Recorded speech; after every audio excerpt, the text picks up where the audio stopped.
Baloiaren atzetik doaz hogeita bi Jokaldi bikainak da hamaika opari Futbolaren munduan kontu zarugari Ez gara jardezagun bertain jokalari Zoropila, zoropila Ostiko talokaz pitaz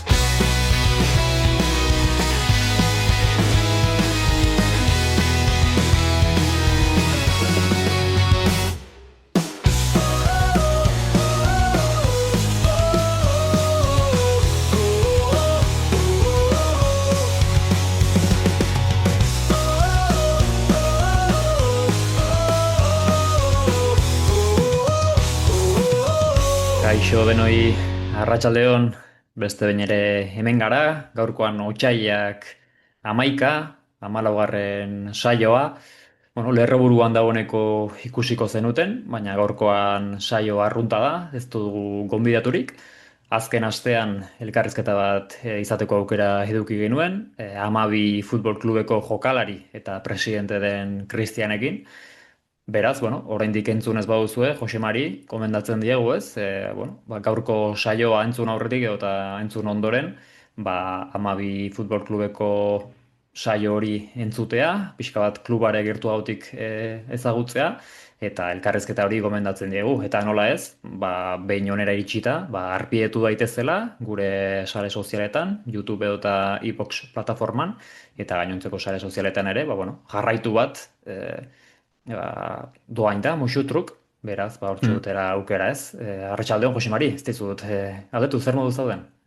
Arratsaldeon Josu, aspaldiko partez, aspaldiko partez ez, pixkat saio arrunt batean gabiltzara esan dezakegu, uki genuen astetxo hori pixka bat atxeden hartu genuela, aurrekoan Kristian izan genuen, aipatu duzun bezala oso elkarrezketa polita eman zigun, eta hemen berriro ere gogoz, gaur beste saio bat burutzeko, egun polita gaina euskal futbolarentzat, final aurreko bat daukagu gaur hemen hemendik 4 ordura, eta Real Atlantik eta Atletiken artean, eta gogoz futbolari buruz, eta betikoari buruz egiteko, baina eskerrik asko galetzeagatik, ondo nago. Esango nuke, futbol kontuen inguruan, azken egunetan, gehienak erre kopako finalerdien inguruan hitz egiten ari direla, aipatu zu moduan gaur finalerdi bat dugu Bilbon, baina beti bezala soropilean, beste bide bat hartuko dugu, beste bidezidor bat edo beste norabide bat, eta gaurkoan ere, beste hainbat historia kontatzeko asmoz etorri gara, baina hasteko, beti egiten dugun moduan, otsailak 11, gaurko egunez, jokalari garrantzitsuak jaio ziren, Jose Mari ez dakit pixka bat begiratzen ibili zaren, baina pare bat behintzat aipatu daitezke. Pixka bat begiratu dut, eta gaina bat Atletiken jokari handia izan dakoa, beste bat Realean, Atletikekoa naiz eta Donostiarra izan, Atletiken egin ditu bere urten honak, eta izan daiteke, 21. mende honetan Euskal Herriak eman duen jokari aurrelari onenetakoa dela. Halaxe da, eta beste hau berrez banago, Nafarra izan arren, Gipuzkoako talde batean hasi zen jokatzen, eta ondoren bere urterik onenak, akaso Katalunian egin zituen ez, Bartzelonan. Ez pixka bat zakit zure familiarekin gertutasunik badauka, ze Goizuetan jaiotakoa, gero ere eta Añorgan bizi izandakoa, Añorgako auzoan herrian, barkatu ez detan kasartu nahi, Josu? Legalki auzoa, baina sentimentu zerria, baina diozu moduan, Goizueta eta Añorgaren arteko harreman hori beti izan da oso estua, eta familia zuzena ez da, baina ziur aski, Goizuetakoa izan da, gure familien artean harreman zuzena egongo da. Pelotari handia omentzen ere, gaztetan, hor aukeratu behar izan zuen pilotan jarraitu ala futbolean, azkenean futbola aukeratu zuen, esango nuke aukera ona izan zela, behintzat, oso ibilbide oparoa izan zuen aurrena Realean eta ondoren Bartzelonan, hori jokalari ez zela, ondoren internatzaile ez zela, hor sartu du behin baino gehiagotan, hor kamutxago ibili da, baina, oraingoz eman dugun informazioarekin, oraindik jokalari hau ba, zein den ez dakirentzat, ba, Jose Mari Bakero, ez? Gaur egun okerrez banago Sitxesen bizi da, hemen Katalunian, ondo Bai, bizi da gainera, eta tertulia batzuetan ere ikusi izan dut, noizean behin, ba, bueno, bere iritzia plazaratuz, askotan iritzi nahiko kaskarra, baina, bueno, azkenean horixe da, iritzia, bakoitza bere iritzia du. Eta horrelaxe, bai, gaurko egunez jaio zen Jose Mari Bakero, beraz, ba, bueno, Sitgeseko bere etxetik saioan tuten ari bada, ba, zorionak Jose Mariri. bai, hala da, zorionak emendikan. Bueno, bai, bakarrik bi taldetan jokatu zuen, okerrez banago, Realean eta Bartzelonan, eta egia esan, ba, Bai, sekulako palmares daukan gizona, bi liga lortu zituen Realarekin, lau Bartzelonarekin, Kopa bat Realarekin, beste bat Bartzelonarekin, Superkopa ere bost lortu zituen Bartzelonarekin, beste bat, Europako beste bat, eta Europako bi errekopa ere bai, errekopa goratzen dugu, gara hortan jokatzen zen txapelketa zen, liga bakoitzeko kopa txapeldunak jokatzen zuen txapelketa. Beraz, mm, sekulako palmaresa daukan jokaria Jose Mari Bakero goizuetarra. hori da. Bere semea ere futbolaria da. Ez du kirol ibilbide oso paroa izan momentuz, ba, oraindik ere jokatzen ari da, eta 29 urte ditu, baina besteak beste, ba, Estatu Batuetako ligan, MLS ligan debutatzeko aukera izan zuen, Mhm. Torontorekin, eta baita Chicago Firerekin ere jokatu zuen, baina ondoren, ba, Phoenix Rising taldean, Slavia Sofian Bulgarian, edota Espainiako ligan, ba, Pontevedraan eta Lleidan aritu da. Gaur egun Charlotte Independence taldean dabil, ez dakit zehazki ze liga den hau, USL League One, baina, Mhm. bueno, oraindik ere profesionalki jokatzen ari da, 29 urte ditu, nire adina, eta esango nuke ez dela Euskalduna, elkarrizketa batean ere ikusi nuen, Jose Mari Bakero, esan ez, bueno, hortaz damuten zela, bere seme alabei Euskaraz egin ez izana, baina, bueno, etorkizun batean ere Mhm. Jon Bakero eta Jose Mari Bakero ere gerturatu nahi badute, ba, egingo dugu saio bereziren bat goizuetan. Bai, hori da. Guston dizkungo gara, horrilduko gara, eta segulofu asko daukatela guri kontatzeko. Eta hori, aipatu dugun beste horrelari Donostiarra, 21. mendeko horrelari ondenetako bat esan duguna, ez dakit jendea hartuko zen ikuste, Bai, Aritz Aduriz.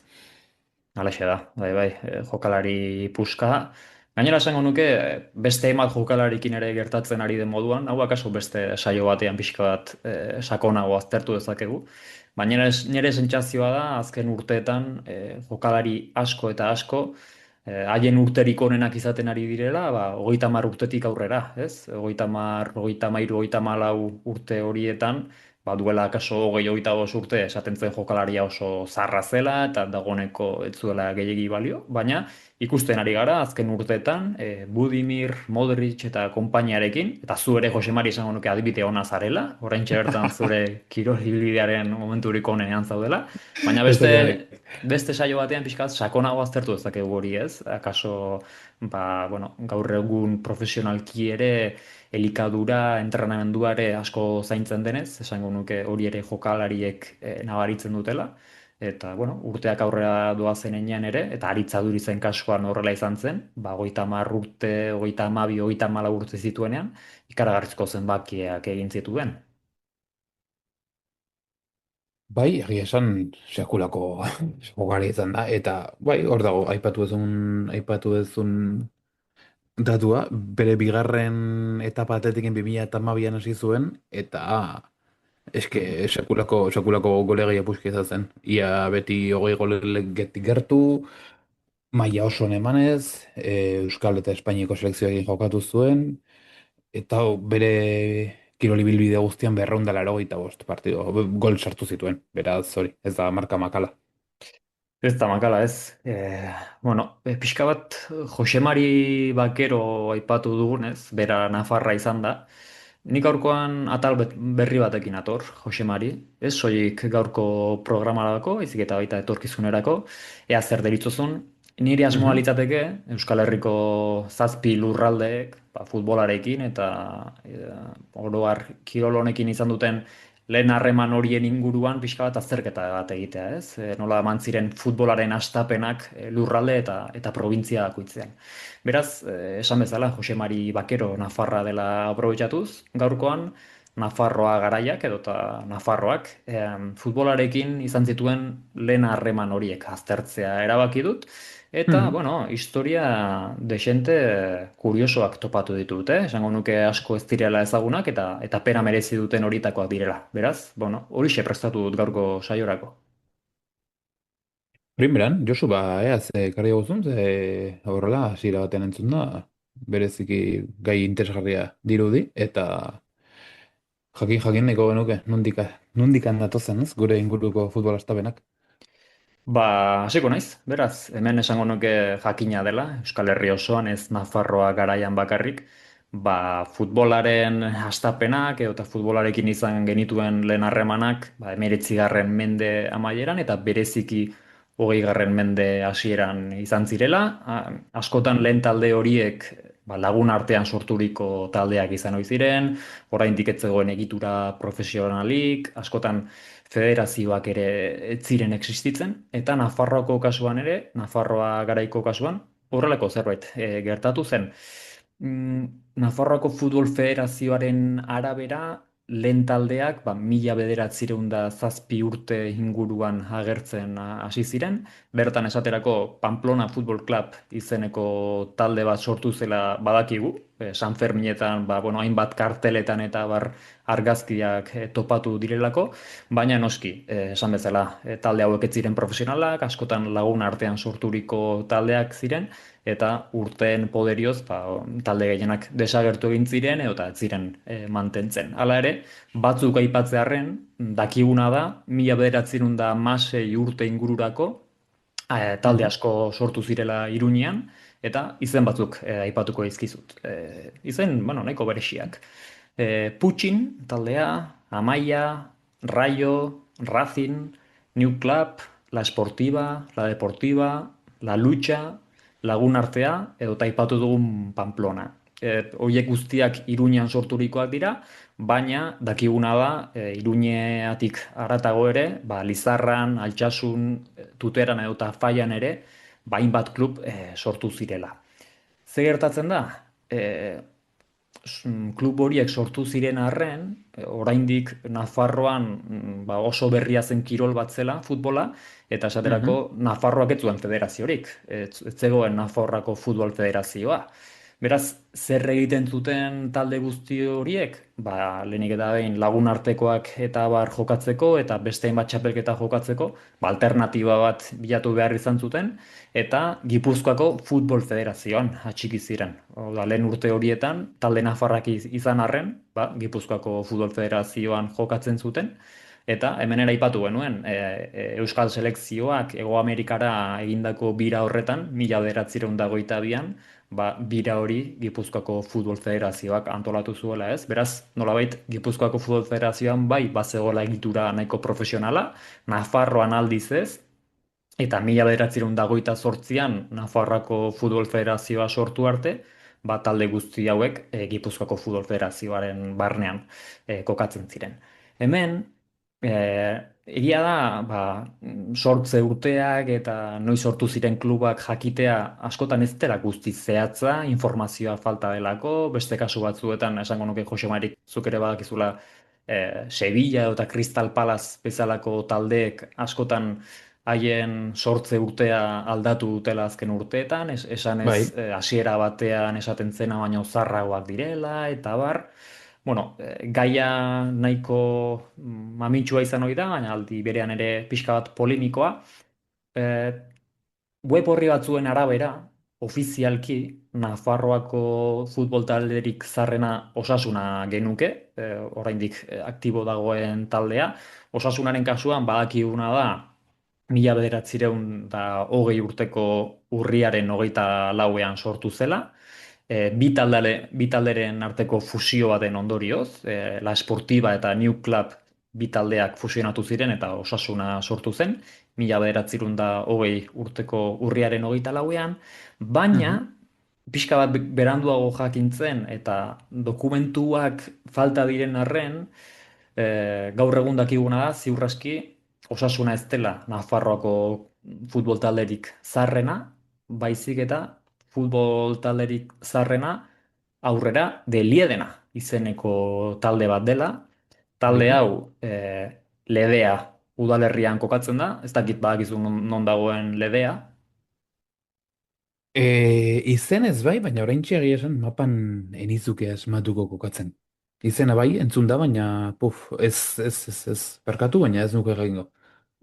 Nafarroa hego ekialdean edo ekialdean kokaturiko herri txiki bat da, Esa urtegiaren ondo-ondoan dagoena, Vale, Zangotzako eskualdean.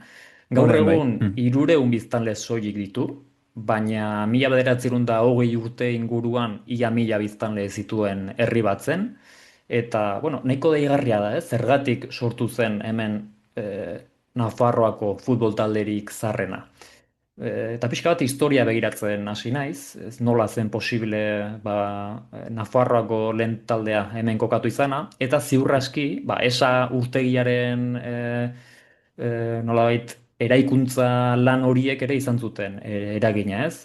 Gaur egun esako urtegia Aragoi eta Nafarro arteko muga bat da, baina eraikuntza urteak 1920 urte inguruan hasi ziren, eta bertara ere langile asko gerturatu ziren, baina dakiguna da, 1920 urteko martxoaren 20ean aurrera Deliedena izeneko talde bat sortu zela, eta Vale. dirudienez Nafarroko talderik zaharrena da. Geroztik beti ibili da futbol amateurrean, azkenean oso herri txiki bateko taldea da, eta bueno, asko jota bere garaian hirugarren federazioa zen maila batera iritsi zen, edo eta pareko maila batera, baina bueno, beti eta gaur egun ere futbol regionalean ibili den talde bat da.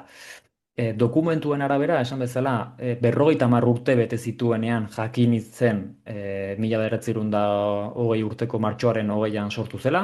Ordura arte oraindik ez zekiten eta gehienek osasuna Nafarroako talderik zarrena bezala izendatzen zuten, baina interesgarria da esaterako aurrera de Liedenatik pasatako jokalarien zerrendan topa dezakegun informazioa. Badago bat oso ezaguna izan zena bere garaian, Mhm. eta honen izena René Petit da, ez dakit ezaguna zaizun, Uf, ez da gure izena bai. garaiko jokalaria, Mm. hori argi dago, Izena baina oso ezaguna egiten zait, bai, baina puf, ez nuke jakingo esaten zergatik egia esan. bueno, profesional izandako jokalari bat zen, René Petit de hori, aki zen jaioa, Baionatik 50 bat kilometrora, ez da Euskal Herria, Akitanian dagoen herri bat, baina Mhm. bere aita frantziarra zen eta bere ama Madrildarra, eta esango nuke bere aitaren lanagatik, Euskal Herrira etorri zirela lanera, eta umea zela, Irun eta Hondarribia artean bizi izan zen, eta ondoren gaztaroa Madrilen eman zuen. Bertan hasi zen jokatzen, Madrid Futbol Club taldean, baina ondoren Real Madrilen, Real Unionen edota Stade Bordelais taldean ibili zen jokatzen, guztira lau erre kopa jokatu zituen, eta ez hori bakarrik, Frantziarekin ere, 1920 urteko udako Olinpiar jokoetan parte hartzeko aukera izan zuen. Gauza da, zer egiten du René Petitek, ez? Profesional izandakoa, Real Madriden eta Real Unionen ibilitakoa, aurrera Deliedean jokatzen, ez? Pixka bat arraroa da, edo behintzat gaur egun horrelako historia bat topatzea, zaila Bai. izango litzateke. Azalpena zein da? Bueno, berak futbol ibilbidea amaitu ondoren eta lehenago ingenieritza ikasi zuela, eta aipatu duen moduan, 1924 urtean esako urtegia eraikitzen hasi ziren, eta bera ara joan zen lan egitera, esako urtegira, eta dirudinez, esa eta ledea artean ibili zen bizitzen, eta bertan egin zituen, ondorengo 30 urteak bizitzen. Eta futbola asko gustatzen zitzaionez, aurrera Eliedenan ere jokatu zuen. Horrelaxe topatu dut historia hau, eta ondoren, Gipuzkoan lan egin zuen, 1979an erretiratu arte, eta Hondarribian hil zen 1989 urtean. E, Pixka bat bukatzeko, aurrera de Liedenarekin, gaur egun ere, aipatu moduan, oraindik ere existitzen den talde bada, regional mailan jokatzen du, eta mendeurrenarekin ere zorte txarra izan zuen. Zergatik? Ba, 1920 urteko martxoaren 20an sortu zenez, mendeurrena prestatuta zeukaten, eta denok jakingo dugu ze gertatu zen ba, 2020 urteko martxoan, COVID-19aren izurritea edo eta pandemia izan genuen, Ei. eta beraz, mendeurrena ere ezin izan zuten ospatu, eta 2 urte beranduago ospatu zuten, 2022 urtean. Pixka bat, taldearen inguruan gehiago jakin nahi duenarentzat, ba, mendeurrena ospatu zutenean, liburu bat ere kaleratu zuten, 15 eurotako prezioan. Gaur egun ez dakit oraindik ere topatu daitekeen, ni saiatu naiz topatzen hainbat webgunetan, baina kasu guztietan ba, bueno, agorturik dagoela ikusi dut, edo eta behintzat ez dut topatu, baina bueno, informazioa nahi duenentzat, ba, interneten edo eta liburu hau erosteko aukera badu, hortxe topatuko du. Nafarroako klubik zarrenaren historia. Hmm. Aurrera da liedena, ezta? Halaxe da, bai, bai. Oira, inoiz zenuke eneko esango, ez? Horrelako ere txiki batean sortu zela Nafarroa galen futbol taldea. Bueno, ez, ondo dago, nik ere, ba, bueno, logikari jarraituz eta gehienok nik uste Osasuna esango genukeela, edo akaso beste talde bat, baina hau, aurrerako liedena, seguro ez. Baina, bueno, ondo dago, ez, jakitea pixka bat nondik nora zitzen futbola, Mhm. gure lurraldeetan, Nafarroan kasu honetan, ez, ba, ez, bueno, garai hortan, ez, zenbat zer zen futbola garai hortan, eta zer den gaur egun, ez, zenbat erraztasun egon daitezken gaur egun, eta zenbat zaitasun garai hortan adibidez, eta bueno, bera, pagia esan, inundik inora enekien historia bat ekarri zu hor. Halaxe da, bai, bai. Gero pixka bat, Nafarroako beste klub batzuk aipatzearren, gehienak 1920ko hamarkada horretan sortu ziren. Gaur egun ere ezagunak diren Klub Deportibo Izarra hogeita Mhm. lauean, Peña Esport hogeita bostean, Klub Deportibo Baztan hogeita bostean baita ere, pixka bat horre emantzen, ez, eztanda, futbolaren eztanda, eta aipatu moduan, ba, ondoren 1928an bai Nafarroako Futbol Federazioa sortu zen, eta pixkanaka, ba, ondoren ere liga sortu zen hogeita bederatzean, ba, hasierako amateurismo horretatik, ba, pixkanaka egitura profesional bat izatera pasatzen baita ere Nafarroa garaiko futbola. Ba, bai, begira, hortxe, ez, Nafarroaren futbol astapenak, aurrera eliedenaren historia baita ere René Petitena, haze, ez, Bai? horrelako ibilbide garrantzitsuak izo jokari batek, han jokatu zuela jakitea, ba, egia esan oso deigarria, eta bai, bueno, ba, bira, joango bera ere bai datozen saioetan, eta, bueno, beste lurralde buruzko, eskualde buruzko futbol astapenak ekartzen, baina, René Hmm. Petiteke hori, kasualidadez, ez, bai, ez, Real Madrid edo Frantziako selekzio jokatu zuen jokalari batek, eta hainbat titulu lortu zituen batek, ba, han jokatu zuela jakiteak, bueno, Jesak urtegiaren Hmm. inguruan ere zer ikusi daukala, ba, bueno, egia esan, no, jakitea, ba, benetan deigarria da, eta, ba, bira, gaur erregi kopako partido politaz gain, ba, beste hau jakinda ere joango naiz bera. Hori da, hurrengo saioetan, ba, joango gara pixka bat gainontzeko lurraldeek futbolaren astapenarekin izan zuten historia hori ere azaltzen, esango nuke ba, beste kasu batzuetan, akaso Bizkaia edo Gipuzkoako kasuak ezagunagoak direla, baina ziur nago, ba, bereziki Ipar Euskal Herrian eta Araban ere, ba, aurkituko ditugula altxor handiak. Bai, ziur nago, eta agian, bueno, bai, hain ezagunak ez diren hirietan edo Araban, baita Bizkaian, Gipuzkoan eta Ipar Euskal Herrian baditugula orain arte jakin ez ditugun historiak eta benetan interesgarriak izan daitezkenak. Joango gara ere, no, zergatik ez etorkizun batean ledeara, akaso Bai. partiduren bat ikustera. Futbol zelaia, ontsi, leheno begiratu dut izena, ea topatzen dudan nola den izena. El Viñedo, futbol zelaia. Ara. Soropilare naturala da, beraz, bueno, primerakoa, ba, Nafarroako futbol talde zarrenaren zelaia ere bisitatzeko. Beraz, ba, bueno, laizter joango gara, ledeara ere, bisita bat egitera. Binedo, euskeraz, mastia, okerrez banago, ez? Bai, halaxe da. Mastia. Masti zelaia.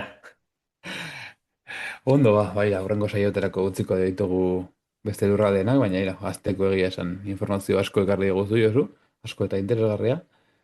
Nik beste historia laburrago bat ekarri ditut, baina lehenago, utzi aipatzen lehen hasi gara aduriz eta bakeroera, eta gaur ez den euskalduna ere, eta beste arlo batean sakulako tipua izan dago, baina ez dakit, kuriosea, bintzat, gaurko egunez ere, 1857an, Thomas Alva Edison jaio zen. Ara, Ez dakit, nola zabiltzan bombileekin edo asmakizunen munduan, baina honek gauza asko egin zituen inguru bertan. bueno, esango nuke mundialki, ba, bueno, impactu handia izan duten pertsonen artean, ba, Aritza Duriz edo eta Jose Mari Bakero Edisonen aurretik daudela, ez? Baina, bueno, bakoitzak ere bere iritzia izango du. Bai, nekien zen Milanen jaio zela, ez dakit bazenekien hori? Ez, enekien Rosoneroa zenik, Ez, baina... Milan, Ohaioko herria, 1300 Ara? biztanle. Hori bai, enekiela, ez? Zenekien Milan izeneko herririk zegoela horrela hor estatu batuetan, baina, bueno, estatu batuetan badakigu denetarik topa daitekeela. Bai, egia da. Hainbat herri izen berdinarekin, eta, bueno, bai. Bakit, joa, nola biltzen diren estatu batu horrek. Baina, bueno, natorren, bueno, histori txiki bat kontatzen nator, ez dakit, zurik daiki nigua izena esaten baizut, zeo ze etortzen zaizun burura. Daiki niua, Bai, ba, ez dakit kotxe modelo berri bat izango den, akaso, Hyundaiek eraikitakoa. ba daiki nigua berrogei urteko futbol jokalaria da, Kawachinagano herrian jaiota, Osakan, Japonen, Japonian eta jaiota dela. eta gaur egun hirugarren federazio mailan jokatzen du Deuston. Deuston. Bai, eta pixka bat, bueno, historia laburra baino kuriosoa dauka. Bere herrian, bere herrialdean jokatzen hasi zen, Gamba Osakako harrobian, Gamba Osakan hainbat zesio bildu zituen, Tokushima Bortisera joan zen, Omiya Ardillara, Omilla ardilla. bai, gero Abispa Fukuoka, eta e, egia esan Japonen ez dakit zer pasatzen den. Abispa Fukuoka, Gamba Osaka, Abila Ardilla, ez dakit Animalizaleak, animaliengatik, bai, bai. bai. Gero Sanfrecce Hiroshiman jokatu zuen, eta FC Tokion bukatu zuen bere kirol ibilbidea Japonian, 21 Mhm. 2021, eta bitarte horretan ere 2015ean bi aldiz izan zen internazionala Japoniako selekzio nagusiarekin. Bueno, Bi behintzat part badu maila handiko jokalaria, ez? Badakigu Japoniako futbol selekzioa, bueno, oso selekzio indartsua dela, bereziki Asiako taldeen bai, artean esango nuke indartsuena ez bada, ba hortxe ibiliko dela, eta bertan jokatzeko, ba, bueno, maila eduki behar da, bai, bai. bi partioetan jokatu zuen, Iran eta Txinaren kontra, lagun arteko bat eta Asiako Kopakarako sailkapen partio bat, okerraz banago, bietan banako emaitzarekin, eta gero beste lauzpabos partioetan ere, aulkian egotea lortu zuen selekzioarekin. Baina, bueno, eta Japonian palmares handia daukan jokalari bat da, Japoneko lehen maila irabazi du, baita bigarrena ere, baita kopa ere, bueno, ligako kopa dago, eta enperadorearen kopa dago ere bai, biak irabazi ditu, superkopa ere bai, eta gero, nola esaten dizut, ba, Espainiako bigarren federazio maila ere, bi aldiz irabazi duela. Ba, bueno, Enperadorearen liga edo kopa irabaztetik bigarren federazioa irabaztera, bueno, Bai, pixka bat, bueno, eta bere historia kuriosoa, ez? Berrogei urte ditu gaur egun, Deuston jokatzen jarraitzen du, 2021 mhm. batean bukatu zuen Tokion bere Japoniako futbol ibilbidea, eta berak beti aipatu zuen bere ametsa, bueno, edo hemen, bueno, kasu honetan Euskal Herrian jokatzen ari da, eta jokatu du beti, baina, bueno, Espainiako futbola eta oso deigarri egin zitzaiola, eta bere ametsa, ba, bueno, guztiz erretiratu aurretik, ba, hemen jokatzea izango zela. Eta ba, ikasle baimen batekin Durangora etorri zen, eta Mhm. bertan ba, euskera zoritxarrez oraindik ez daki, naiz eta bideotxoren baten badagoen hitz bat soltea eskatu duen, baina gaztelera ikastea etorri zen Durangora, eta Deustoko okerrez banago bigarren entrenatzailea laguna zuen, Mhm. eta bertan entrenatzen hasi zen ikasle baimen hori zuen bitartean. E, Erabat maite mindu zen Euskal Herriaz, eta hemen jokatzen jarraitu zuen, baina bueno, ikasle baimen hori ez zuen lortu gero, kosta egin zitzaion hasiera batean bultzatzea, lortzea, hemen ja bizitzeko baimen hori eukitzera. Beraz ezin izan zuen Deuston jokatzen hasi, gero baimena lortuta eta hainbeste, eta asko borrokatu eta gero, Sestao Riverrera joan zen, 2000 eta Ara. hogeita batean, eta han debuta egin zuen. Lortu zuen igoera hori lortu zuen, aipatu deguna, eta 3 denboraldi eman zituen Sestao Riverren.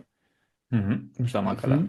Bai, eta dena hori, honera etorri gazteleraz ikastera, gero, hemengo, bueno, lurraz eta futbolaz zera maite mindu, eta bueno, Sestaon maila ona eman ostean, Arenasera joan zen, Getxoko Arenasera, bertan Ibai Gomez zeukan, entrenatzaile bezala. Bai, bai. Ibai Gomezekin egia da, bueno, Ibai Gomez gorakadan zigoan entrenatzailea zen, oso hor, bakigu, Dominikar Republikako selekzioan entrenatu zuen gero, Bai, gero egia da. aurten ja Andorran futbol profesionalen ibilian, ez da haren kaleratua izan den, eta bueno, maila handiko entrenatzailea zen, egia da, eta Daikin Iguari ez zizkion aukere gehiegi eman, eta bueno, urte baten ostean, aurten, 3. federazio mailara itzuli da, Deustora, orain bai lortu Deustorekin jokatzea azkenik, eta Deuston jokatzen ari da. Aipatzeko adibidez azkeneko asteburunetan azken postuan dabiltzara esan behar da, eta Ara. gola sartu zuen bere atean. Bere atean gainen. Ez dira Baina momenturik onenak beraz. ez, baina bueno, kuriosoa ez, Japonen dena irabazituen jokari batek, ez, nola, 2021 batetik Euskal Herrian daraman, Bai. eta bueno, mailan 40 urtekin jokatzen jarraitzen du. 3 seme-alaba dauzka, eta bueno, badirudi hemen behintzat, ez dakit Japoniera itzultzeko asmoarekin edo, baina hemen ari dela bere kirolibilbidok azken urteak ematen, eta hemen pixka bat, bere sustraiak botatzen Euskal Herrian. Aipatu dugu, ez, pixka bat lehentxeago, jokalari askoren kasuan, 30, 33 urtetik aurrera ere oraindik maila handia emateko gai direla, azkeneko urteetan.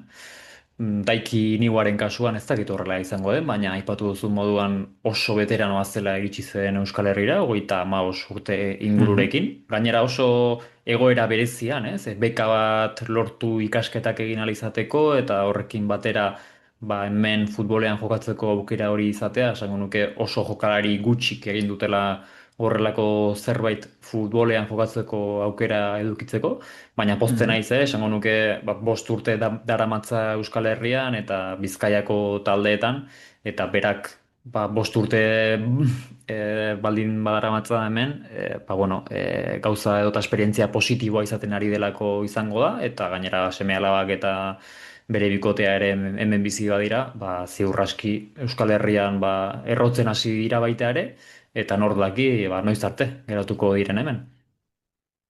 Bai, hori berak bide ipatu du oso gustura dagoela, pila bat gustatu zaiola Euskal Herria, 40 urterekin ere, eta 3 seme-alabekin gogoak uki behar dira oraindik kanpoan jokatzen jarraitzeko, eta hori, 3. federazio maila azkeneko postuan dago Deusto, 17 punturekin, bueno, gero beti denboraldi bukaran ez dago inoiz argi zenbat ekipo jaisten diren, eta zenbat igotzen diren, Hmm. 2. federazioko arrastraren arabera, baina bueno, oraingoz salbazio 3 puntura daukate, eta hor jarraitzen du. Ea ere bai, bueno, bere seme-alabak eta euskeraz zera bera baino gehiago ikasi dezaketen, hemen azita aukera aukiko dute ziur, eta bai, oso historia kuriosoa iruditu zait, egia esan. Daiko inigo esan bezala Japonen dena irabazi, Japoniako selekzio helduenarekin 2 partida jokatu, eta 35 urekin, printzipioz erretiratzeko zorian zaudenean, beste min gutxienez beste 5 denboraldi ere hemen Euskal Herriko maila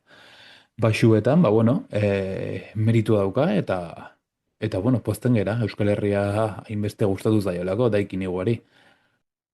Bai, bere seme-alabena aipatu duzu, Euskal Herrian esango nuke ez direla japoniarra asko bizi, Baina egia da, sare sozialetan askotan ikusi izan ditudala japoniar desente euskera hitz egiten. Ez dakit zergatik, baina badirudi badutela erraztasuna euskera ikasteko, akaso haien hizkuntzaren eta gure hizkuntzaren artean badaude parekotasunak edo zerbait badute, baina asko euskaraz aritzen dira. Eta okerrez da nago, Jose Mari bere semeak ere bagin ditu bere lehen pausoak, ez? Euskal Herriko futbolean edo zerbait hasi da egiten.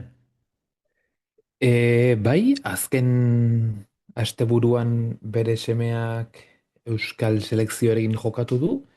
Ez dakit oraintxe esaten zenbat urte azpiko partie selekzioarekin, baina jokatu eta gola egin ere bai. 16 urte zazpiko selekzioa, okerrez da Hmm. ez da nago. Bai, jokatu eta gola egin zuen, beraz, bueno, mira, daikin familia Euskal Herrian ere aztea, ba, horre dakar, ez? Euskal selekzioarekin, ba, mira, partidak jokatu, golak egin, eta egia esan, ba, albiste pozgarria, eta hizkuntza aldetik ere esan dezuna, ba, bueno, pixkat ere, bueno, polita, baina triste aldi barean, ez? Japoniar batzuk, hemengo askok baino gehiago egitea, euskararen alde, euskaraz egitea eta euskeraz ikasteko, ba, pixka egite duten alegina, ez hemengo askok egin dezaketena, ba, kanpoko batzuk egitea, ba, pixkat, bueno, tristea do, baina, bueno, hau betiko kontua da, eta oraindik beti esaten duguna, bide luze eta zaila dago aurreraka. Bai, halaxe da. Baina, bueno, jarraituko dugu Daikin Iguaren ibilbidea. 40 urte ditu eta esango nuke ez zaiola gehiegi geratzen futbol munduan jokalari bezala, baina batek daki.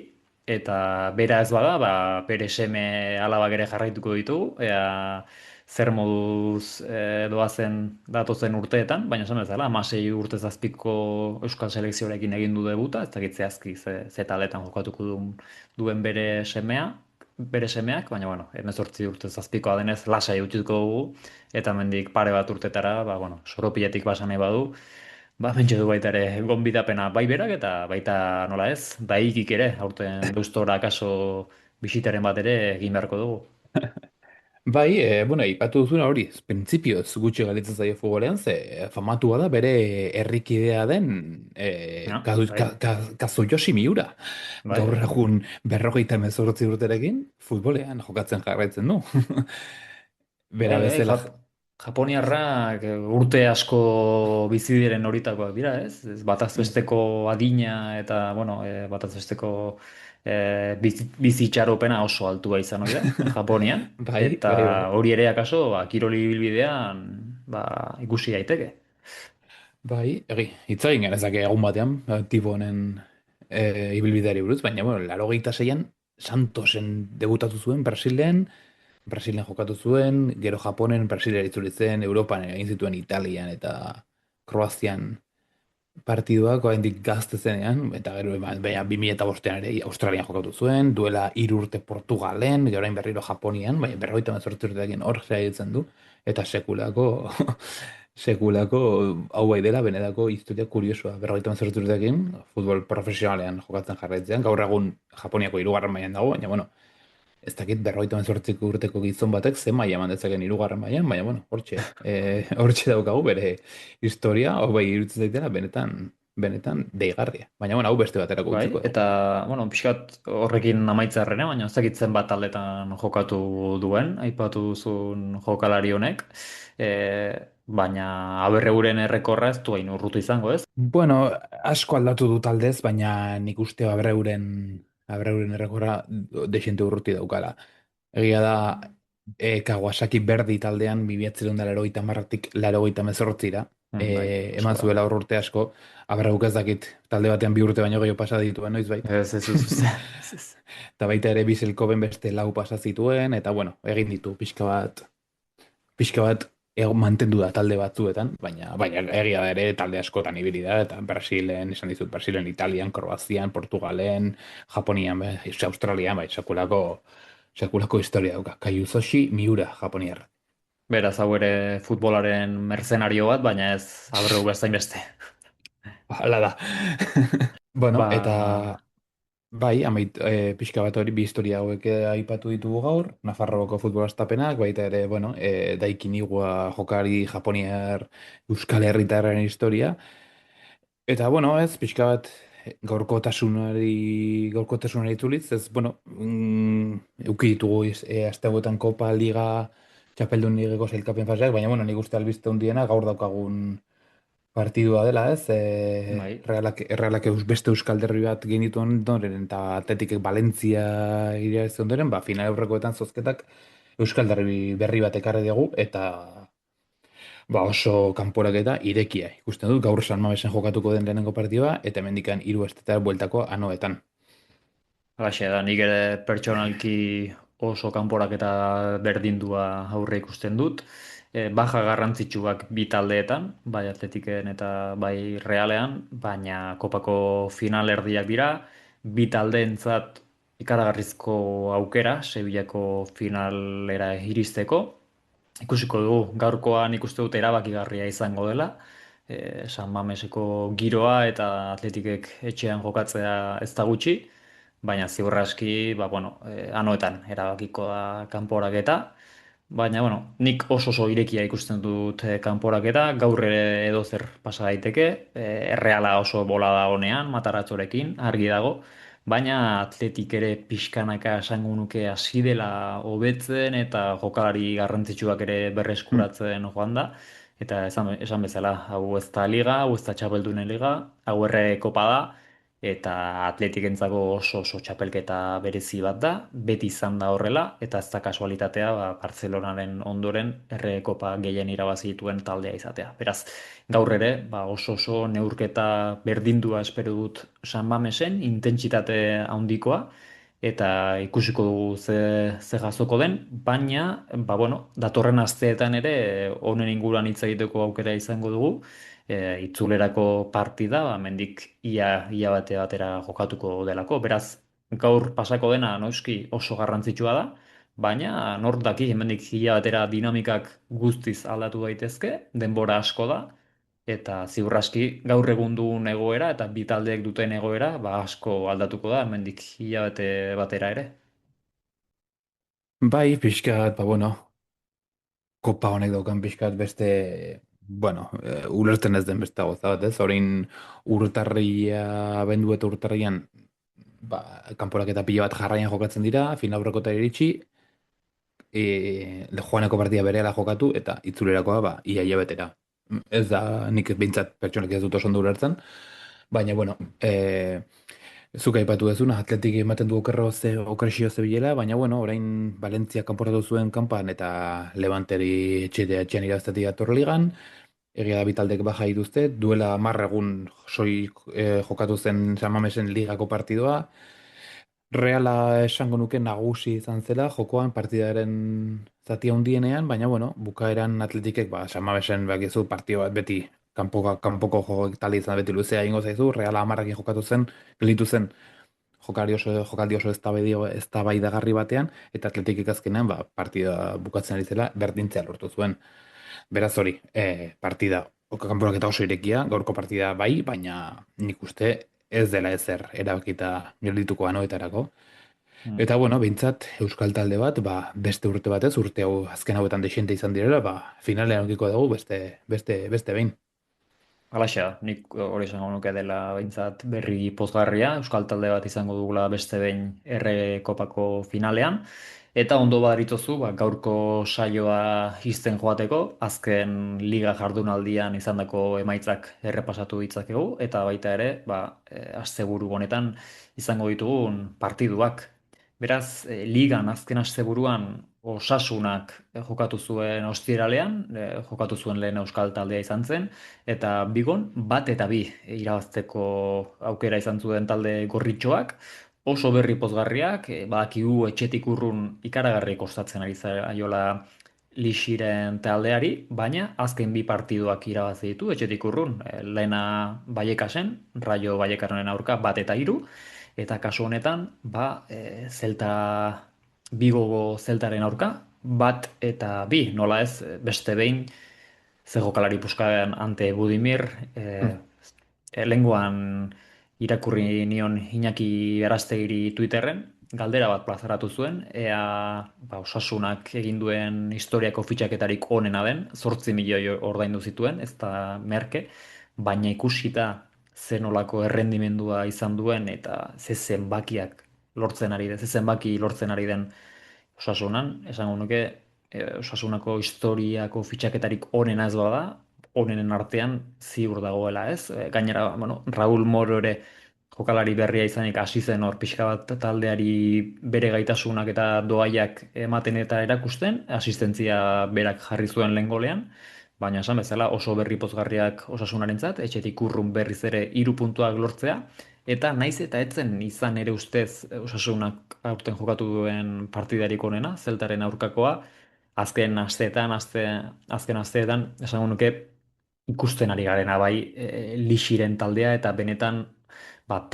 denboraldi hasieran izan genituen zalantza horiek ez, zertara jokatu nahi du edo zer egin nahi du Lixiren taldeak, orain pixkanaka zalantza horiek ezabatzen hasi direla eta geroz eta argiago duela Osasunak zer egin nahi duen zelaian eta nola lortu nahi duen 3 puntuak. Beraz, bueno, bola honean talde gorritxoa eta gora begira. Bai, egia esan beste aurpegi bat erakusten ari da Osasuna, aipatu duzuna, etxetik kanpo partidarik irabazi gabe zegoen, eta azken biak jarraian irabazi ditu, egia Zelta azken aldian pixka bat maila jaisten ari dela, baina zazpigarren postuan dagoen Zelta da, eta Europako txapelketa jokatzen. Beraz, bueno, asmatu du nik uste beste behin Osasunako kirolza zuzendariak gabonetan, Javi Galan eta Raúl Moro fitxatu ditu, Victor Muñozek eta Budinberrek maila oso onen ematen jarraitzen dute, Aimar Oroz itzuli da lesiotik ere bai, beraz, bueno, jokoan sentsazioak aurkitu eta jokariak ere, bajan zeritu jokariak ere berreskuratzen joan, eta hori pixkanaka gora joateko seinalea da, ze Osasunak taldea baduka, eta hori hortxe jarri da, 9. postuan, eta nahiko leku erosoan kokatu da elkapenean. Mhm. Goazen larun bateko partiduekin, larun batean kasu honetan Realak jokatu zuen, Eltxeen aurka, 3-1 gaiendu zen Mataratzoren taldea, esan bezala ikaragarrizko boladan talde txuri urdina, 2026 urtean. Eltx badakigu oso talde, bueno, asko arriskatzen duen talde bat dela, oso ausarta, kasu batzuetan akaso ausartegia, badakigu Eder Sarabiak nola jokatu nahi duen, eta kasu honetan partidaren ondoren ere egin zituen zenbait deklarazio, bueno, esan ez beste talde batzuekin alderatuta. Kasu honetan Zubietako instalakuntzen inguruan egin zuen iruzkin bat, edo behintzat hori aipatu zuen, esan ez beste talde batzuek dituzten azpiegiturak eta ezin direla alderatu Eltxek dituenarekin, ni ados nago, nola ez, baina, bueno, denboraldi hasieran baja garrantzitsuak izan dituen arren, ez? Orain neguko merkatuan, esaterako Álvaro Núñez Bigo aldera joan da, eta Mendoza Atletico Madrilera, bi jokalari garrantzitsu ziren, baina esan nuke Eltxek baduela taldea lehen mailan mantendu ahal izateko, baina bueno, oso bola txarrean dabilela, eta aldiz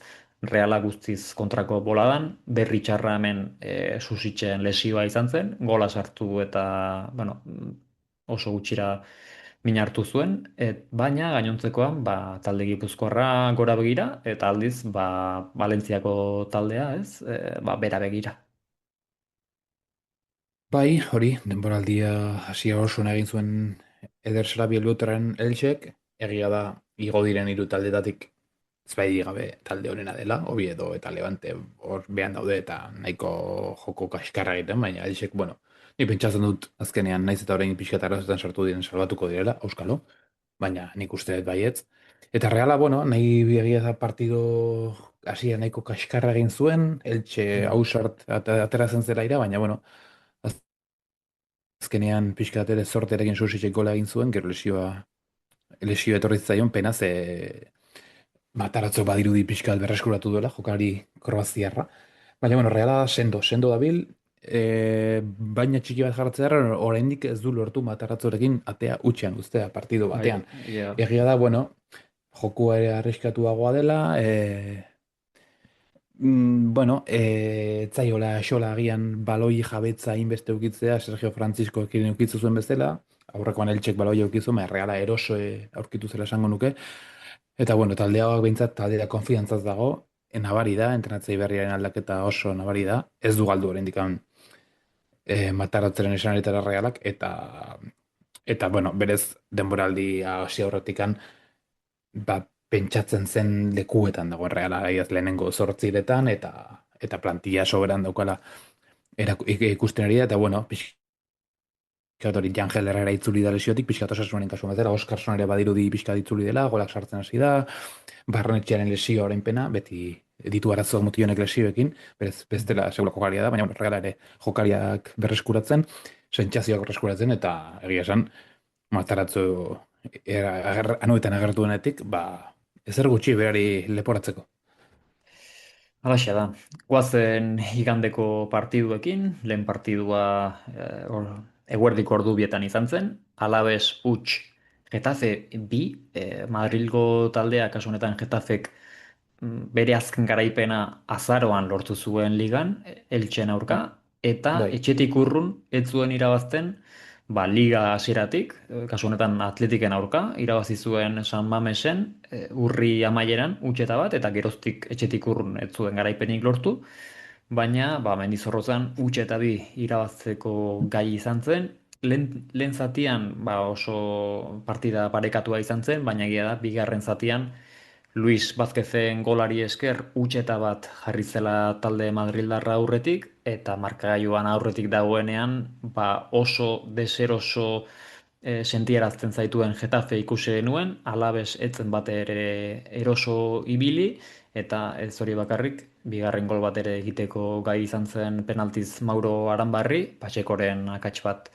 aprobetxatuta, eta esan bezala, pena, esan nuke Alabesek azken bolada, no, azken partiduetan lortutako emaitza onak borobiltzeko partida on bat izan zitakela, etxean Getaferen aurka, baina ezin izan zuen, eta oso deseroso ibili zen txatxo kuudeten taldea, eta oraindik ba, jetxiera postuak 3 puntura besterik ez ditu, eta oraindik gogoratu behar da Rayo Vallecanok eta baita Levantek ere partida bat gutxiago dutela.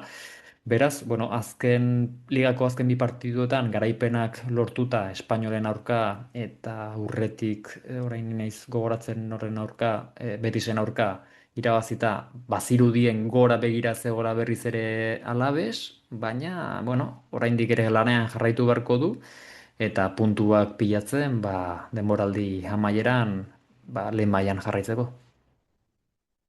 bai, oso partido ona egin zuela Betisen kontra etxean, bueno, gero ere nik uste kopako porrotak Realaren kontra ere mina handia egin diola. Bi aldiz joan zen markagailuan aurretik, 3-1 egiteko aukera utxe egin zuen penaltiz ere bai, eta bueno, Realak buelta eman zion partiduari, eta bueno, kolpe gogorra izan zen, Alabesek final aurrekoetan egoteko aukera paregabe galdu baitzuen, eta bueno, aurrekoan ba hori. Partido txarra, Getafe beti bezala beren lana egin zuen, balia zituen aukerak, eta azkenean ba, horrelako partidotan akatsak ordaintzen dira, eta bueno, orain denboraldi asko galitzen da, baina alabez, ba, bueno, arazoetan sartu da, eta bueno, ea berriro duela pare bat jardunaldiko bola da ona berreskuratzen duten, eta berriro golak joatzen babazorrak. Eta azken Euskal taldea, kasu honetan Atletik, igandean jokatu zuen, 4:04 eta Levanteren aurka 4-2 garaitzeko aukera izan zuen. Partida hasierako minutuetatik baldintzatuta geratu zen, 17. minutuan Alan Maturro defentsari txartel gorria erakutsi baizioten, beraz Levantekia partidu guztian 10 jokalarirekin jokatu zuen. Hemen, bueno, txartel gorri honekin polemika desente ikusi dut sare sozialetan. Niri pertsonalki iruditzen zait epaileak, bueno, arazorik gabe atera ezakela hemen txartel gorri bat, azkenean azken jokalaria da, eta falta adierazten baduzu argi dago txartel gorria dela.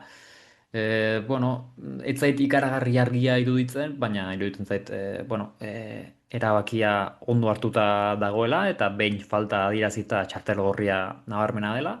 Eta ondoren, ba, bueno, Gorka Guruzetak 2 gol egin zituen, eta esan nuke sentsazioak ez zirela guztiz onak izan zuri gorrientzat, baina garrantzitsuena 3 puntuak lortzea zela, ligan ere puntuak pilatzen joateko, eta kezkatzeko moduko, bueno, gauza bakarra, zuk ere aipatu duzu, Mataratzoren kasuan, Realak ez duela atea utxean mantentzeko gai ez dela izan, ez? Partidu, berak jokaturiko partidu guztietan, eta entrenatzaileen momentutik, eta kasu honetan ere atletikek partida osoa jokalari bat gehiagorekin jokatu zuen arren, 2 gol egiteko gai izan zen Levante, eta kopara begira, gaurko partiduan, Errege kopan ere, esango nuke, Atletikek lanak askoz ere hobeto egin beharko dituela bereziki atzealdean, atea hutsean mantendu nahi badu eta kopan aukera horiek izateko. Ziur aski gaur gainera kopa izan da, ez du Unai Simonek jokatuko, baizik eta ziur aski,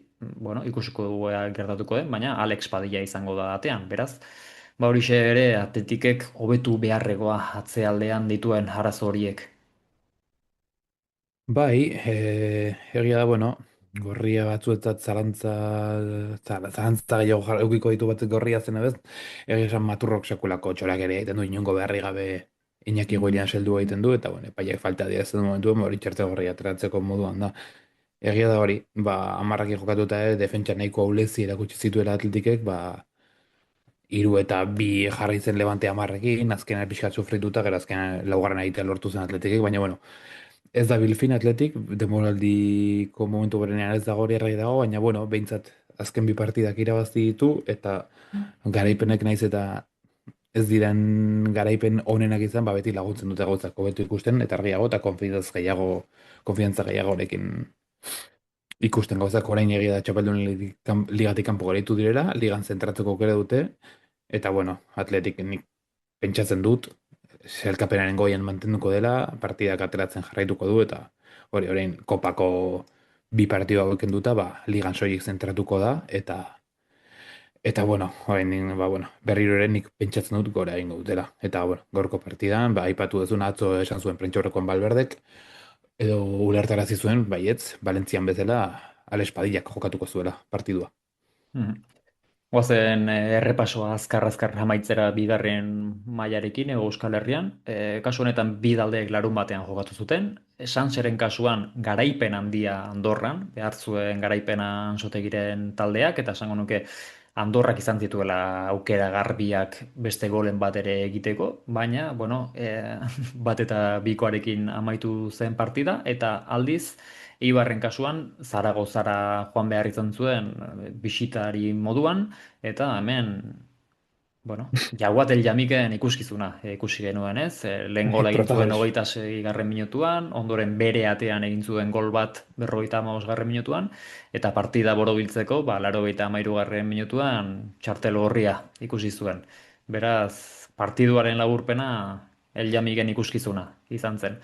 Behar zuen Eibarrek ere etxetik urrun puntuak pilatzen joatea, garaipena askoz ere hobea izango litzateke, nola ez? Baina, bueno, hortxe dira 2 taldeak, Reala 17. postuan 28 punturekin, jetxira postuak puntu bakarrera ditu, eta Eibar aldiz 14. postuan 32 punturekin, 5 puntura ditu jetxira postuak, baina esango nuke oraindik ere ezin dela erlaxatu ez da gutxiago ere, badakigu bigarren maila nolakoa den, dena oso parekaturik egoten dela, eta beraz, bueno, lasaiago egoteko, etxean ere puntua pilatzen joan beharko dugula. Goazen orain Ipar Euskal Herrira, errepasoarekin amaitzeko. Abiron Baionenen kasuan, azken asteetan oso zorte txarra izaten ari da. Aurrena Saint Maloren aurka partida bertan bera geratu zen eguraldiagatik, eta ondoren astebete beranduago jokatu behar izan zuten, 2-0 galdu zuten. Aste bukara honetan Angulemaren aurka jokatu behar zuten printzipioz Baionan, baina partida ere bertan bera geratu zen, Didier Deschamps zelaia ere zegoelako behar bezala, beraz bertan bera utzi zuten, ez zuten jokatu. Eta aldiz, Angeluko Geneten kasuan, 3. nazional mailan, hemen bai, oso jardunaldi garrantzitsua izan zen Angeluko taldearentzat, 1-0 nagusitu baitzen Tarbe Pirine taldearen aurka. Momentu hortan, jardunaldi honetara iritsi arte tarbe lidertzen nazional hiru mailan eta Aritz Oiarbideren gol bati esker, bat eta huts irabazi zuten Angelukoek eta Aritz Oiarbide oso denboraldi ona egiten ari da Angelun, azken hiru partidotan lau gol egin ditu. Beraz, bueno, adi egoteko moduko jokalaria, iaz pasaian ibili zen hirugarren federazioan, 10 gol egin zituen eta urten ere esan bezala oso ondo dabil Angeluko taldean.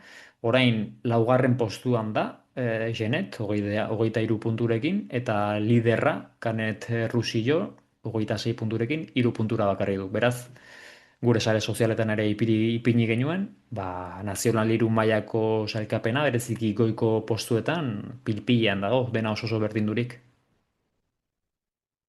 Bai, egia esan, bueno, zuen Genetek zigor hori, 6 puntukoa izan zen, okerrez banago, ez da? Bai, hala da. Baina, bueno, jarraitzen du emaitza onak ateratzen, eta horre gongo da.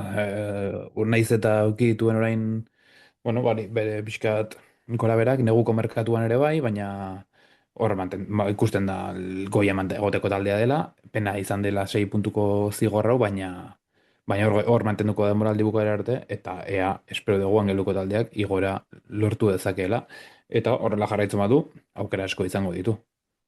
Mhm. Halaxe, da pena jaso zuen 6 puntuko zigor hori, gainontzekoan lehen postuan izango zelako, baina bueno, oso denboraldi ona egiten nahi da, eta oraindik ere geratzen diren partida horietan emaitza onan lortu zero, nor daki datorren urtean nazional bi mailan ikusi ditzakegun. Goazen pixka bat errepasatzera orain bai asteburu honetan izango ditun partidak, eta honekin itxiko dugu gaurko saioa. Mhm. Bai, ostiralean partido polita daukagu, jardunaldi irekitzeko, Martínez Valero futbola zelaian, Osasunak berriro etxetik kanpo jokatuko du Elxen kontra, Mhm. lehen aipatu duguna, Osasuna beti gora dator pixkanaka, Elxe goitik bera, baina, bueno, Osasunak ea jarraitu dezaken etxetik kanpoko bola da ona, baina, bueno, Elche garren da, 24 punturekin, Osasuna bederatzi garren, 29 Eltxek irabaziz gero, Osasuna gandik 2 puntura soilik jartzen da, beraz, hori, ligako erdialde hori oso irekita dago, eta Eltxe badakigu naiz eta ez dagoen bola honean, talde ona da, ondo jokatzen du futbolan, beraz, Osasunak irabazi nahi badu, gauzak oso ondo egin beharko ditu. Mhm. Gero larun batean izango ditugu beste bi partido, 6 Sevilla eta Alavesek, ia labiziko partida jokatuko dute, biak 25 punturekin dira, jeitxire postuetatik gertu, garaipen batek segulako arnasa emango die, pixka bat, sailkapenen erdialde hortara hurbiltzeko, eta bueno, Sevilla denboraldi oso irregularra egiten ari den Sevilla bat, aurrekoan Gironen kontra berdin du egin zuen etxean, baina, bueno, ez dakit Sevilla gizan oso ondo nola eskribatu. Onerako eta txarrenerako gai dela iruditzen zait. Eta, bueno, Alavesek badakigu ere txetik kanpo sufritzen duela, Osasuna bezala, baina, bueno, egia esan, partida irekia espero dut, eta ea Alavesek atera dezaken zehose positiboa.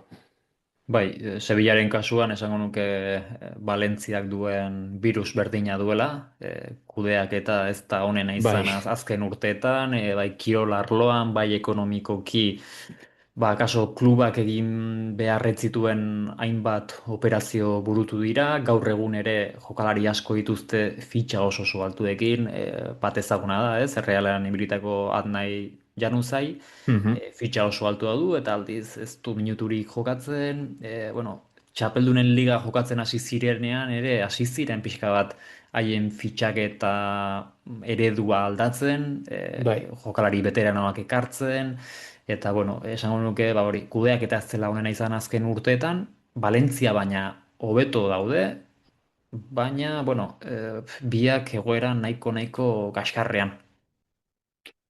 Bai, ez duela urte batzuk, eta ez duela urte gutxi, izan zirenak Sevilla eta Valentzia, eta ze kudeak eta kaskar batzuk nola zigortu zeitzaketen urte, datozen urteetarako, eta batez ere, Espainiako ligan ez, benetan, gauzak ere, klubez gain, ligaren kudeak eta ere ez delako ona, baina bueno, hori beste Mhm. kontua da.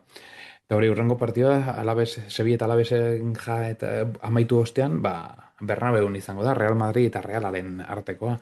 Mataratzok orain arte ez du partiduri galdu, eta bueno, ba, egia esan aste honetan, bi partido oso zail ditu, eta hauek ere ja galdu gabe bietako bat galtzen ez badu ere, sekulako balentre izango da, gaur Atletiken kontra ipatu dugu kopan, eta larun bat gauean Real Madriden kontra. Real Madrid ez da bilfin joko aldetik, baina emaitzak ateratzen ari da, eta Barcelona puntu bakarrera dauka, Txapeldunen liga ere, bueno, naiz eta playoffa jokatu beharko duen sailkatu da, eta Bernabeun jokatzea ba, beti da oso partido, oso zaila da. Ba, bueno, zure egun honik onen eduki behar duzu, gauzak asmatu, eta bueno, Realarentzat, ba, bueno, oso partido zaila, baina bueno, zergatik ez zeu atera. Europako postuetara asko hurbilduko da, irabaziz gero, eta ea ere, ba, sorpresa emateko gai den Reala. Bai, eta igandean lehen mailako taldeekin amaitzeko, Atletikek Oviedo bisitatu beharko du, ordu bietan, beti bezala, bueno, siesta eta bazkari ordua, ez da honena izaten. Oviedo egia da, azkeneko jardunaldietan, ba, bueno, hobekuntza bat izan duela, eta entrenatzaile berriarekin ba, sentsazioak hobeak izan direla, gainera duela gutxi Gironaren aurka irabazteko gai izan zen, eta honek ere taldeari, ba, esango nuke bultzada handi bat emango diola, eta Atletikek, ba, ea zer egiten duen gaur kopan, baina ligan ere, ba, etxetik urrun, 3 puntuak piatzeko aukera ona Valverderen taldearentzat. Bigarren mailan aldiz igandean jokatuko du Eibarrek Ipuruan, partida oso zaila liderraren aurka, Racingen aurka jokatuko du lauak eta laurdenetan, eta Sansek aldiz astelenean jokatuko du eta Malaga jasoko du 8:30. Ipar Bai, Euskal Herrian, bai, berriro ez dakit zergatikan arrazoia, baina berriro ere anoetan jokatuko dute. arrazoi. Zubietan, azken bi partida zubietan jokatu da gero, ez dakit zergatik oso ondo, bai, berriro anoetara itzuliko dira aztelen honetan. Bai, hau ere galdetu beharko dugu Jokin Aperri bairi, zergatik erabaki hauek, baina egia da, ba, bueno, ez dakit ze irizpide erabiltzen duten, Astelena, Malagaren aurka, baina esan bezala, bueno, interesa duenarentzat, ba, anoetan jokatuko da. Ipar Euskal Herriko taldeekin jarraituz, Nazional B mailan Abiron Baionek ostiralean jokatuko du, 7:30, Estat Poteboa taldea bisitatu beharko du, eta aldiz larun batean jokatuko du Nazional Hiru mailan, Genetek Basin de Arkajon taldearen aurka. Beraz, ba, bueno, asteburuko partidak hauek dira, eta beti bezalaxe gure sare sozialetan ere gomendatuko dizkizuegu pare bat partida, azken asteetan gainera partida oso interesgarriak gomendatzen ari gara, eta beraz hori ere jarraitzeko ba, gure sare sozialek jarraitzea gomendatzen dizuegu. Jose Mari, nire aldetik hau izan da dena, ez dakit orain dela pare bat minutu entzun den akaso grabaketan alarmantzeko bat, baina hemen Katalunian Nik ez duen entzun. eskerrak, ba, bueno, hemen Katalunian bihar alarma gorria izango dugu, haizeteen ondorioz, beraz, alarma bat iritsi zaitu oraintxe bertan programa zuzenean egiten erginenean, eta, bueno, beti bezala, ba, hemen ere gure aholkua, haizeteak daudenean, eta horrela eguraldia petraltzen denean, segurtasuna lehenetsi behar da, zaindu, etxean goxo-goxo egon, eta, bueno, ba, arratsaldea eta goiza posteko ere soropila jarri ezakezue, zuen irratietan, zuen mobilean, mugikorrean, eta horrek ere eguna asko alaitzen du. Jose Mari, nire aldetik beti bezala plazer handi bat izan da, gaurkoan ere historia interesgarriak izan ditugu, eta nik beti zurekin asko ikasten dut. Beraz, eskerrik asko, eta hurrengo aste arte. Bai, nire azkeneko galdera, bihar ostegun gizena, inauteriak astegun honetan, ez dakit badaukazun, mozorratzeko asmorik? Ez, egia esan, bat ere ez. Ben esango nuke Katalunian ez direla hain inauteri zaleak. Euskal Herrian badu ohitura gehiago ez, eta inauteriek ere badute ba, izugarrizko garrantzia, esaterako goizuetan ez, zaidantza egiten da. Bai. Denei gomendatzen dizuet goizueta bisitatzea inauterietan. Baina ez, hemen Katalunian, ba, bueno, nik dagoeneko beste beste momentu batean nago ez, nire bizitzeko beste momentu batean, eta Euskalduna baino gehiago, ba, katalana dirudit, beraz, ba, bueno, etorkizun batean akaso hurrengo urtean edo Tolosara gerturatuko gara, aurten ere Xabi Alonsok bertara gerturatzeko aukera izango du, denbora librea badukalako, Baita Juan Maliok ere. baita ere, baina beste batean akaso ba, txaranga batekin ere hurbilduko gara, bai, bai. Ederki, nik ere enaiz inoz oso mozorratzaz ari ez da, baina bueno, aitzakiak beti balio du lagun artean afaritxo bat egiteko larun batean, eta beraz hori. Plazerra izan da beste aste bet hemen egotea, gozatu ezazu gaur gaueko Euskal Derbia, honenak irabaztela, eta hurrengo saioan itzuliko gara, berriro ere, gogoz eta futbolaz hitz egiteko, futbolaz eta futbolaz dena hitz egiteko gogoz. Horixe da, ongi esanak gogoan hartu eta gaizki esanak barkatu. Jose Mari, plazer handi bat, asko zaindu eta hurrengo azterate. Agur, Bai, agur. agur Josu. Baloiaren atzetik Doaz hogeita bi Jokaldi